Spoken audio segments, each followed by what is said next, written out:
What's up, guys? I'm Nick. And I'm Myra. And let's chat. Satchai on the beat.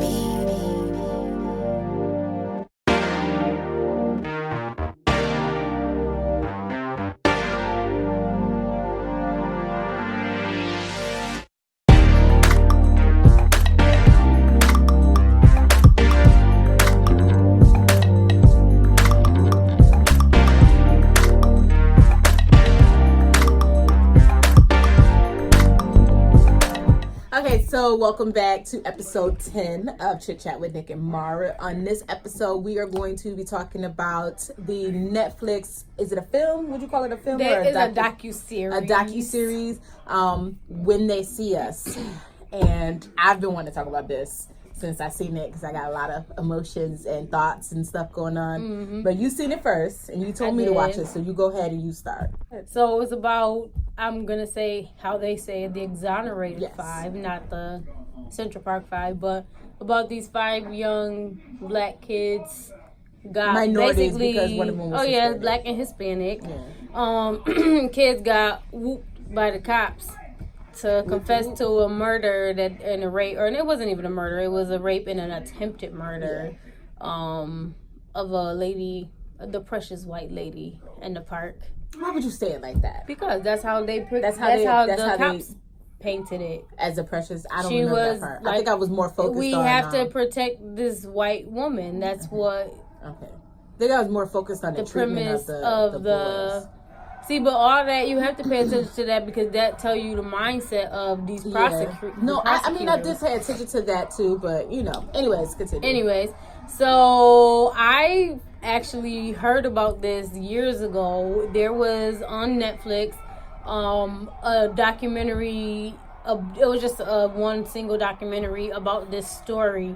And it basically told what happened, but this was like the actual confession tapes and everything they was going through, showing.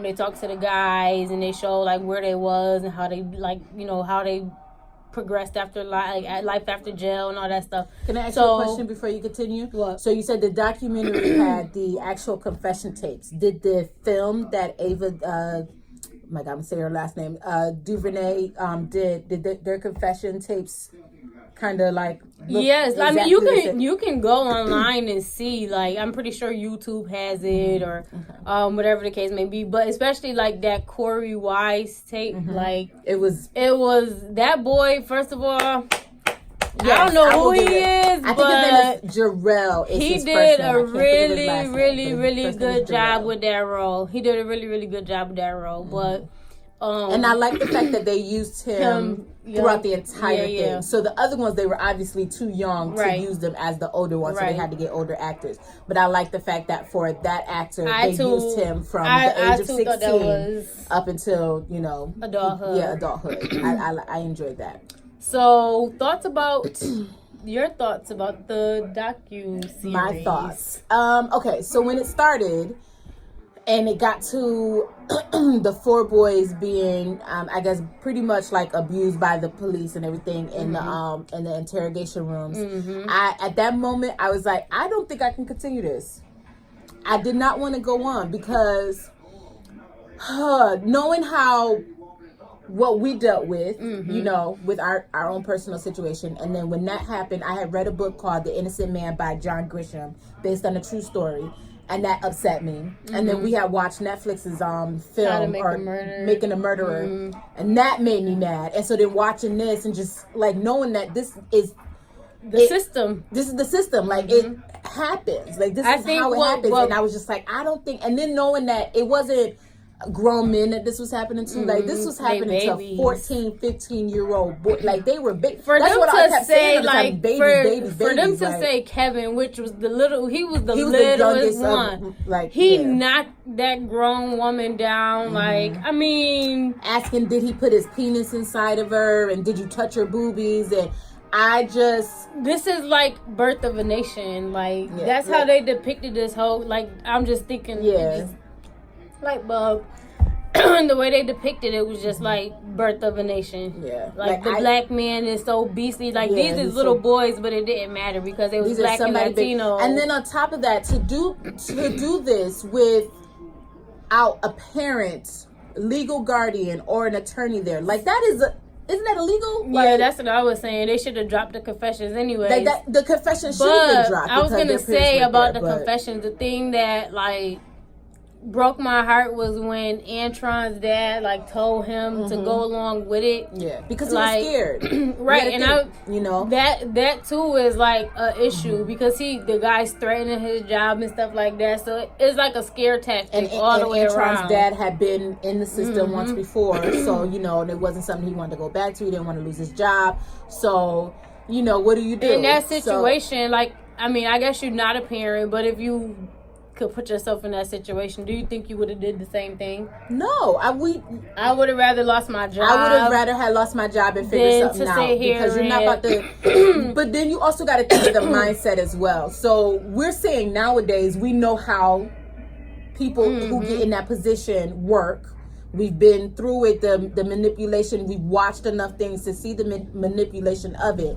But at that time, you got to remember when his dad was on the stand, and she said, "You mean to tell me that you honestly thought that he was going to be able to walk out of the precinct after he confessed to da-da-da-da?" And his dad said, "Yeah, because that's what they told us." So you got to remember that was the mindset. The mindset was the cops telling them over and over again, "You could go home.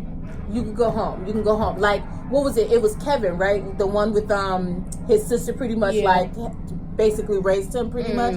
And there was the point where when Kevin got home and she basically said when he was in juvie and they were all visiting him, and she just basically said like she felt like it was her fault because she didn't do enough. You know what I mean? Like she probably should have taken him out of there and refused to sign it. But when you get the police saying enough.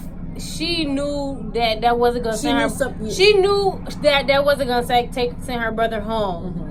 She only did it because he begged her, and it was like an act of her to tell him, like, you know what I'm saying? Yeah. But she knew, like, she knew something was wrong. That girl knew that she shouldn't have signed that paper. She knew what the intent of it was, and that's why she was like, I'm not signing. Yeah. Until he looked at her and was like, please just sign it because I want to go home. She knew he wasn't going to go home. Yeah. And that's why she said she felt guilty because she signed that paper anyways, even after he she told him no initially. I think they definitely believed that they were gonna be able to go home, be able to walk out of that precinct after all of that time, and so that's why they did it. I don't want to blame it on the mindset. I mean, not the mindset, the time. As far as like people not knowing, I'm gonna blame it more on like education type thing or an experience based type thing because I think they were naive. Because you had the one guy, the one kid, his mom, they were like Muslim. Yusuf, Yusuf, right? So his mom came into the precinct because she knew it wasn't what they was doing wasn't right. She grabbed her son and she walked out the precinct with him. But her situation was a little different though because she hadn't been there the whole time. She didn't even know where her son was, and so she had got that call. Saying. When they all got there, when she got they there, could have took their kids just like she did. So what my point is, I don't think it's a matter of the times or whatever, or like the lack of education of how corrupt the police are. I think it's a matter of experience and knowledge and education because they were like of not knowing that they could have just grabbed their kids and just walked out. Because like, then you got Antron there who has been in the system, so he felt like you got to do A to get B. Because remember, he told him when Antron told him that he ran from the cops, and he was like, I told you don't ever run from the police. Like, you don't do that. And so that's his experience of you don't run from the police because that's going to make it worse.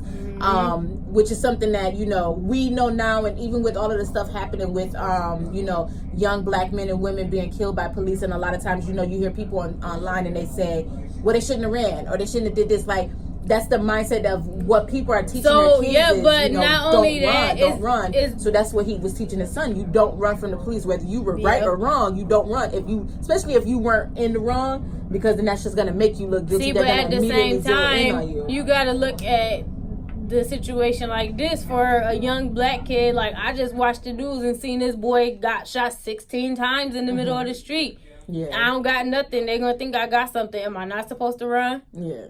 So you got it. You got it from both angles. Yeah. Like, we shouldn't, like, in as minorities or as people or civilization as it is, the cops are supposed to be to protect and serve the people, not to interrogate us and look at us and criminalize us because we black or Hispanic or because we live in the slums of the city or whatever the case may be. That was one of the things that made me mad about it, is what, like, basically what you just said, is they're supposed to be there to protect and serve, not to, like, you know, make us seem like the criminals or whatever. Yeah. So that was one of the things that made me mad, and it was one of the things that had made me mad when we watched Making a Murderer and all of this stuff. The thing that made me mad was, instead of them trying to find the truth, they built that case around them boys. Yeah. Even when stuff didn't add up. Yeah, they said, we'll just change it. We changed the time of the murder. But what it was, they needed to find somebody guilty for it. They needed it. And then that's how I felt bad for Corey, because Corey only went down there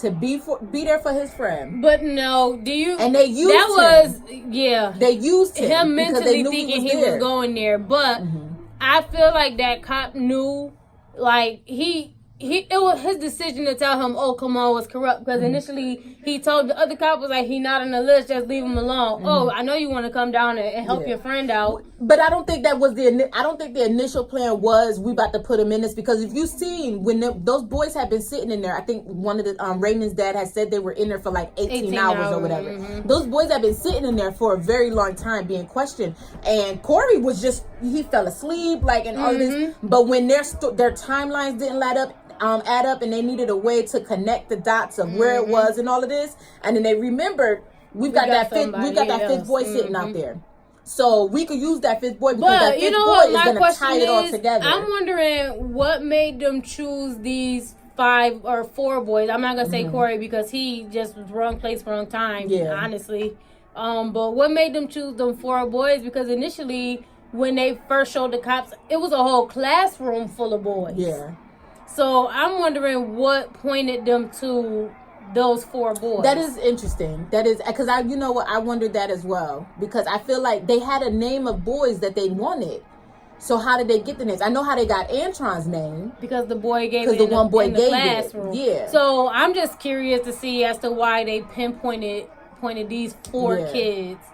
Maybe, I mean, I could see them grabbing Kevin because the cop hit him in the face and his face was scratched up. Oh, Bill. You got a bruise. Oh, you got a bruise, so that means that lady hit you. Yeah, because that's basically what they tried to use. She scratched you. She beat your face up because you was doing this, and it's, you know, so that's how they got that. We know how they got Kevin. We know how they got Antron, but Yusuf and Ray, how did they name get in it? How did they get caught up into this? I think it was something with their it had to have been something either with their parents not being there at the precinct or something like that involved it. Because remember when Ray's dad, they all started showing up late. Ray's dad came to get him, and he was like, well, I can't stay here all day because I got to go to work and everything. And he left the grandmother. And, you know, somebody who didn't really speak English, so she wasn't really much help. Yusuf's mom didn't even know that he had been arrested, you know, so that I think that's how those 4 got involved. And like we said, we done already talked about how Corey got involved because he went down there. They all had a case of wrong place, wrong time, but Corey had it bad. Yeah, Corey had literally, if he could have told them, I'm not going down to the precinct, and there really was nothing they could have did because his name wasn't on the list, and he could have went home. And I think, and this is one of the things that was crossing my mind, is, would their case have fallen apart if Corey hadn't been there? No. You think they still would have found a way to piece it together? Because they was already saying, oh, well, this wouldn't make sense for her to have left at this time and it to happen at this time. So we just changed the chain of events. So I feel like regardless of anything, because they had already gave these confessions from these 4 boys, they would have worked it out regardless of anything.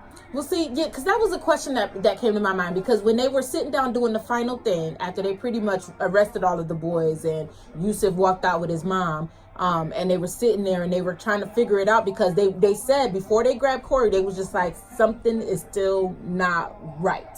Something still does not add up. And then that's when that because it was bull from the beginning, and that's when why that it one didn't lady, add that's up. when that lady that she was really gung ho about taking these boys down. What's her name?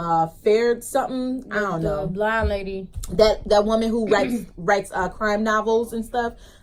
She when she was sitting there thinking about it, and she would remember, we got that boy Corey, that he will be the one that will tie this story, will wrap this story up. And then that's when they grabbed Corey, beat him, and got him to confess. Oh Lord, man, that thing. So that's what part do you want to talk about first as we get through these episodes? You can go ahead first. I don't know where you want to take it. I don't know. So after confessions, how about we go to court, because that's pretty much what happened was court. Yeah.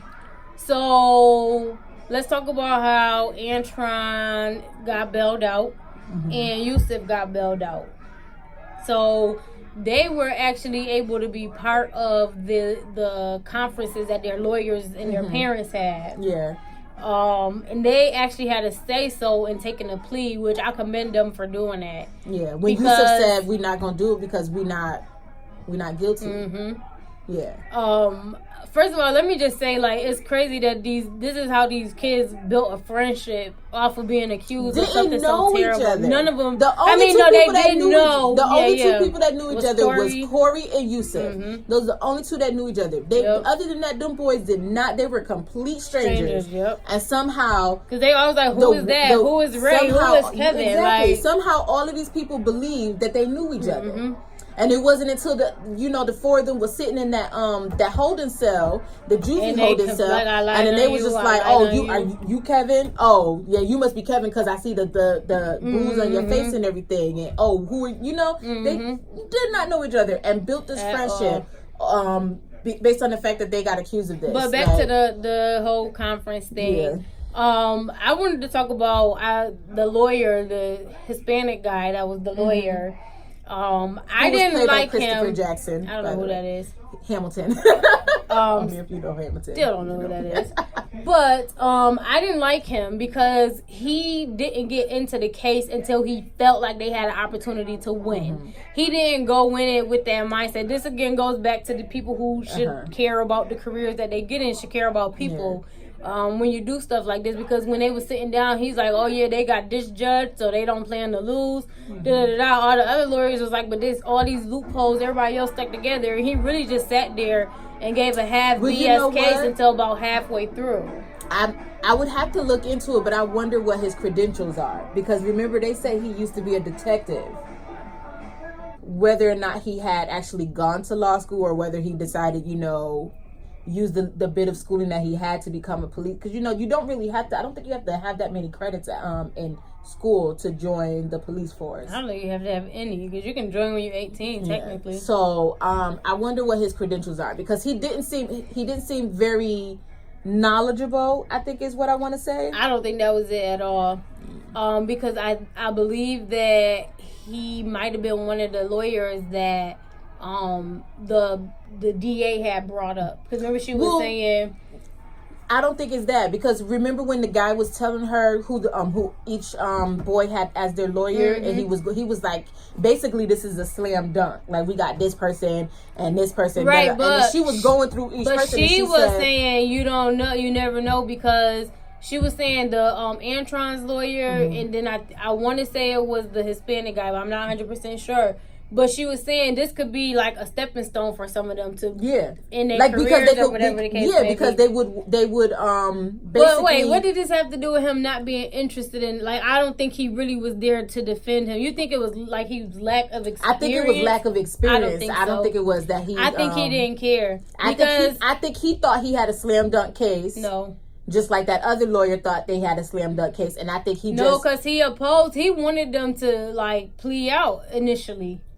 But you know what? The thing is, there's a lot of lawyers that want their clients to plead out. I don't think you got to watch that again. Okay. That very first meeting that he had, if you look at his attitude versus everybody else's, he was uninterested in it. Okay. Until about halfway through the case is when because then the other guy, the Antron lawyer, was like, "Thanks for joining the team," or "Thanks for joining us," or something like that. Because he had finally seen, like, okay, well, we really got a chance here. So I think that's what it was. He just didn't care initially. So let's talk about this trial, because, oh my gosh. Can I just say that we as people who are chosen to sit on the jury, and we basically hold the lives of these people in our hand, we got to do better. People. You know what better. I just thought about? The reason why I think this is why you have jury selection. Mm-hmm. Because the DA has a say-so in who sat through picks a jury, as well as like the defendants or whatever the case may be. Everybody got a say-so in who the jury is. And you obviously are going to try to pick people who you can pull their heartstrings. Mm-hmm. Like, at the end of the day, this was a hard case, I'm sure, to keep secluded from the public. Yeah. So how do you find these jurors? Like, did they go? Was it as extensive, because this happened in 1989? So was it as extensive as going to a different county or a different state to pull a jury in? I mean, have you been through a jury selection before? I mean, not my own personal, but when Michael was in trial, I sat through his. Oh, okay, yeah. So I went through one. I want to say 3. I don't want to go through one either. Let me say that. And they ask you a lot of questions just to kind of see where your mindset is based on, like, you know, what type of trial it is. So the trial that I was on the selection for had to deal with I think it was a murder charge, or it was a gun charge or something along those lines. And one of the things that came up was, do you know anybody that has ever been how did they word the question? It was accused? Something like accused, or ever had a situation with the police or something like that. And I basically, my brother, and you give your thoughts on what you feel about the police. I obviously wasn't selected for that. Obviously, I was not selected. So my point in that to say like that you have the people select the people who up for the trial selects the jury. So the issue with jurors is that you get your emotions tied in, because just like my brother's case, his lawyer sat down with some people from the jury, at least half of them, he said, and all but one of them actually thought that he was guilty. Everybody else said that they put a guilty verdict because they felt like somebody had to pay for it. And see, that's what I said. That's why we gotta do. That's why I said we gotta do better. That's why we gotta do better. Like, I understand we want somebody to pay for it, but it should be the person that is guilty that should pay for it. And I feel like, yes, our heartstrings can be, mixed into it, like when they had Trisha walk into the courtroom, me off. And then you sit there and you just, this poor woman and everything that she's gone through. I understand that pulls at us, but when you sit on a jury, you have to remove those emotions and those feelings, and if you can't remove that is why you should not serve on a jury. So I know when they sat me down, when they had like, there was like 20 of us that they sat down to do the questions for. I already knew. I'm very biased towards the police. I'm sorry. That is, I know police officers. I know people who are in that. I know people who want to study law. I've thought about studying law before, but I know me and my mindset, I do have a bias towards the police. So I know for me, I wouldn't have been able to sit on that jury and serve on that jury. So when they told me what the case was, I was hoping they would say, you can go home. And they did, because I know that I would not have been able to remove my emotions from it. So I feel like we have to do better. I think like another thing, a lot of people serve on a jury because they feel like it's their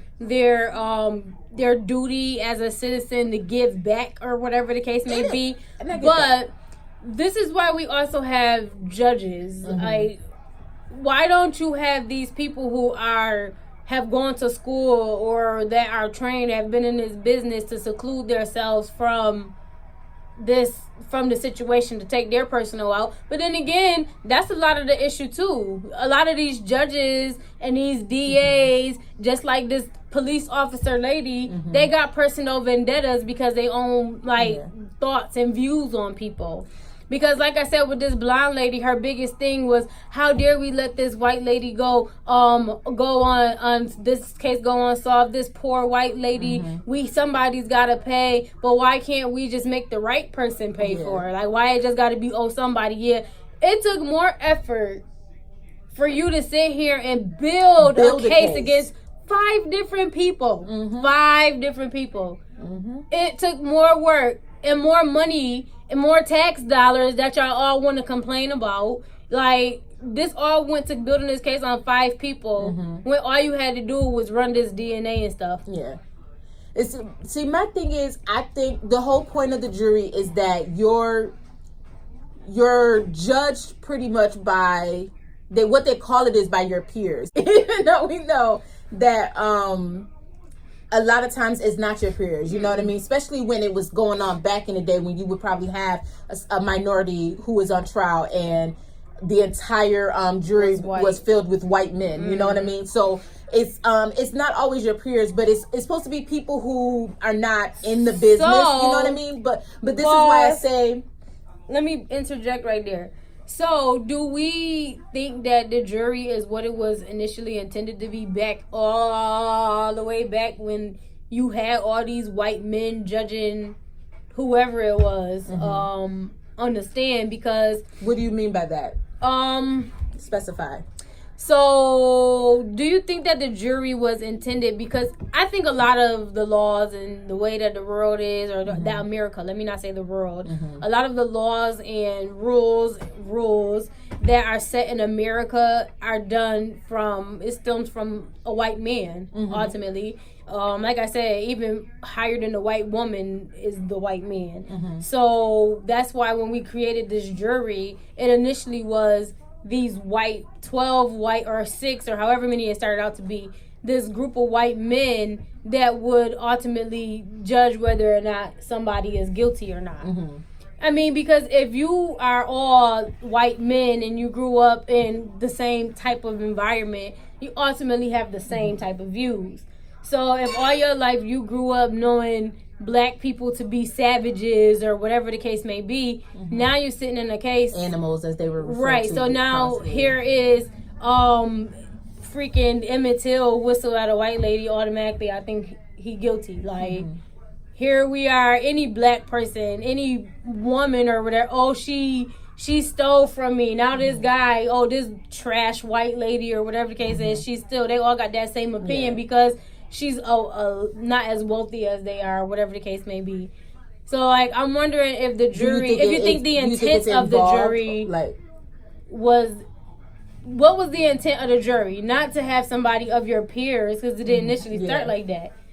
So the intent of the jury, like, do you think it was malicious to start out with? I guess that's what I'm trying to ask. No, I don't think it was malicious. Like you said, it. From the beginning of time, white men were above everybody, above women, above like white men, superior. So I think that's why it was white men chosen. But because it was a privilege. Yeah, it was a privilege. Okay. And I feel like the jury was done as a way to kind of help people who aren't as connected to the case decide on something. Which I think I agree with that. I feel like if it was down to just the DA, the district attorney, and the judge, I feel like it would be a lot of bias, thoughts brought into it, which is why you bring in 12 strangers, and you try to make sure that it's clear of bias. You know, I know that there's a lot of times when there's a high profile case, what they do is they take the jury and they seclude them from the media, and from other people. You can't talk about the case with anybody. Well, that's most cases. You can't talk about the case with anybody, but they try to limit the amount of media that they are receiving, news stations that are running these reports, so that it clears out that bias where you only can go off of what is going on in the trial. My thing is that when you I feel like too. I need to pass so I can write it down. I feel like when you sit on a jury, I feel like people who sit on juries have to learn how to remove their emotions out of it and just go off of the facts. Because when you go off of the facts, I feel like, especially with the case of these 5 men, I was about to say young men, but they're not young men anymore. These 5 men, I feel like there was a lot of holes in this case. So good. I'm glad you said that, because this. If your emotions were removed from it, I'm about to call on you in a second. When your emotions is removed from it and you are solely focusing on the facts, I don't believe that not a single person would have found those boys guilty. Go.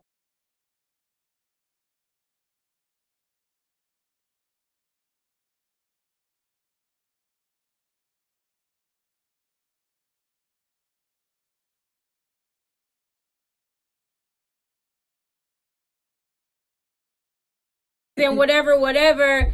But I'm about to call on you. That is the message that we're gonna leave y'all with America. after this. We You have got to to do do better. better.